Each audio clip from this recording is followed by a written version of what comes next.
বিদ্যুৎ জ্বালানি এবং খনিজ সম্পদ মন্ত্রণালয় এখানে পারমাণবিক বিদ্যুতের যুগে প্রস্তুতি অংশ হিসেবে বিদ্যমান বিদ্যুৎ সঞ্চালন ও বিতরণ ব্যবস্থাকে আরো নিরাপদ, স্মার্ট ও যুগোপযোগী করার উদ্যোগ নিয়েছে বিদ্যুৎ বিভাগ।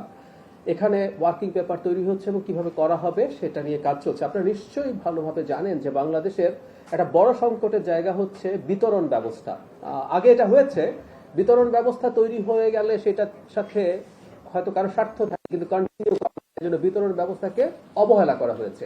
এই যে আমরা প্রায় অনেক সময় বিদ্যুৎ থাকে না, আমরা কমনলি বলে ফেলি লোডশেডিং, সবসময় কিন্তু এটা লোডশেডিং। লোডশেডিং হচ্ছে সেটা যে এখানে আমাদের উৎপাদন ঘাটতি থাকে, তাই আমি ঠিক মতো দিতে পারছি না। আরেকটা ঘটনা ঘটে আমাদের দেশে অনেক, সেটা হচ্ছে বিতরণ ব্যবস্থার দুর্বলতার কারণে, কোনো বিতরণ ব্যবস্থার সংকটের কারণে বিদ্যুৎ সরবরাহ দেওয়া যাচ্ছে না, তখনও আমাদের বিদ্যুৎ থাকে না। এই সংকটটাও আছে। সুতরাং এই কাজটা সরকার কাজ করার দিকে এগিয়ে নিয়েছে। ভোক্তা পর্যায়ে 12 কেজি এলপিজির মূল্য 1940 টাকা থেকে কমিয়ে 1885 টাকা করা হয়েছে। আর বৃদ্ধির কথা তো আমরা একটা স্পেশাল ব্রিফিং এ জানিয়েছি। ডিজেলের মূল্য বৃদ্ধি করা হয়নি, যেটা সাধারণ মানুষের জীবনকে সবচেয়ে বেশি এফেক্ট করে।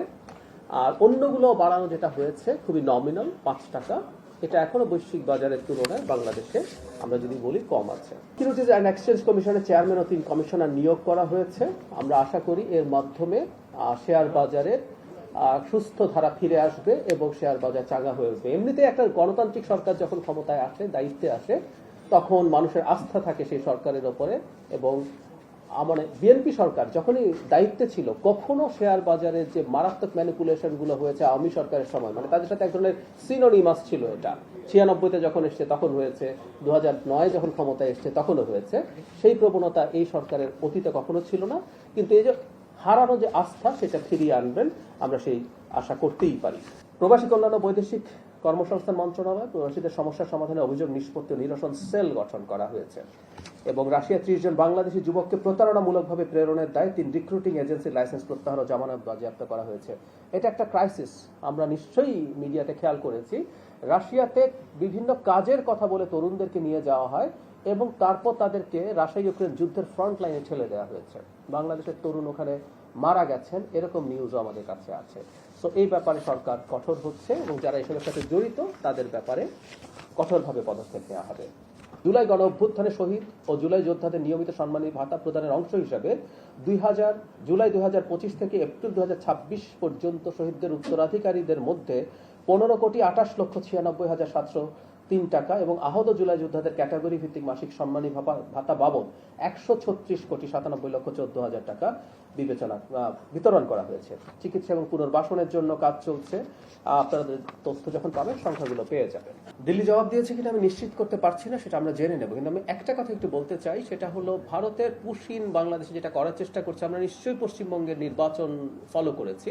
সেখানে নির্বাচনে একটা ইস্যু ছিল, এটা তাদের একটা অভ্যন্তরীণ রাজনৈতিক ব্যাপার, যেটার খানিকটা চাপ আমাদের উপরে আসছে। আমি এইভাবে মনে করি না যে বাংলাদেশের সাথে কোনো একটা টেনশন তৈরির জন্য ভারতীয় সরকার এটা করছে। পশ্চিমবঙ্গে যে নতুন সরকার দায়িত্বে এসছে নির্বাচিত হয়ে, তাদের নির্বাচনের এক ধরনের প্রতিশ্রুতি ছিল, তাদের একটা রাজনীতি আছে, সেটারই এক ধরনের বহিঃপ্রকাশ। এটা আমি দৃঢ়ভাবে বিশ্বের নতুন যে সরকার আসছে তার সাথে ভারতের সরকার, আমরা বিভিন্ন পর্যায়ে যখন কথাবার্তা বলেছি, আমার নিজেরও কিছু কথাবার্তা হয়েছে, তারা বাংলাদেশের সাথে 5 আগস্ট পরবর্তী সময়ে ডক্টর ইউনূস সরকারের সাথে যে ধরনের পরিস্থিতি ছিল সেটা থেকে তারা বেরিয়ে আসতে চান। দুই দেশই চায় সেটা। সেজন্য আমি মনে করি যে সংকটটা প্রাইমারিলি দেখা যাচ্ছে, এটার একটা সমাধান দ্রুত হবে। এটা কোনোভাবেই তাদের কোনো ইন্টেনশনালি বাংলাদেশের সাথে সম্পর্ক বা বাংলাদেশকে চাপে রাখতে চাইছেন, এরকম আমি মনে করি না। আওয়ামী লীগের বিষয় যেটা বললেন, স্থানীয় সরকার নির্বাচন সামনে শুরু হবে, সেখানে আওয়ামী লীগের যারা আছেন এখন বাংলাদেশে, তারা অনেকেই অংশ নিতে ইচ্ছুক বা নেওয়ার ঘোষণা দিয়েছেন। সরকার কি সেই জায়গায় স্পেস দেবে কিনা, যেহেতু নির্দলীয় একটা নির্বাচন সামনে হতে যাবে, অবস্থানটা কি হবে?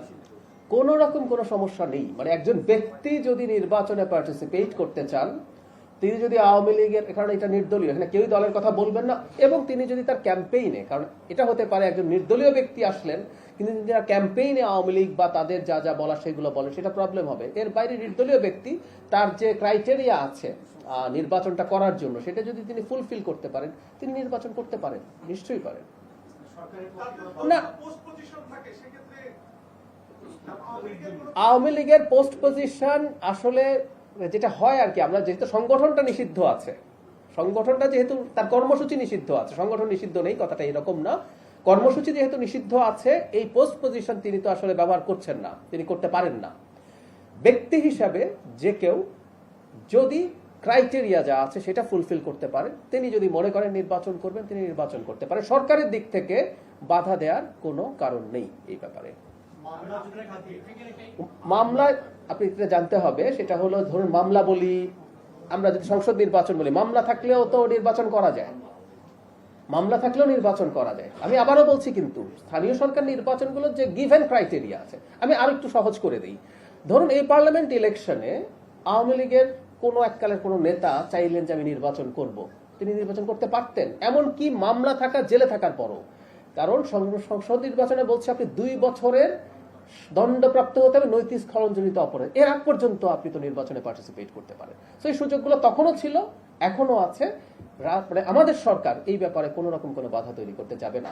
সমস্যা যেটা হয়তো হয়, এটা আমি ইনফর্মালি বলছি, তাদের অনেকে হয়তো মনে করেন যে তারা জনগণের সামনে আবার যাবেন, কেউ কেউ যদি মনে করেন যেতে পারেন যাবেন, কিন্তু আমাদের অনেকেই জনগণের সামনে ভোট চাওয়ার জন্য যেতে হয়তো প্রস্তুত নন, সেই জন্যই হয়তো আমরা এত মানুষ এখনো দেখছি না।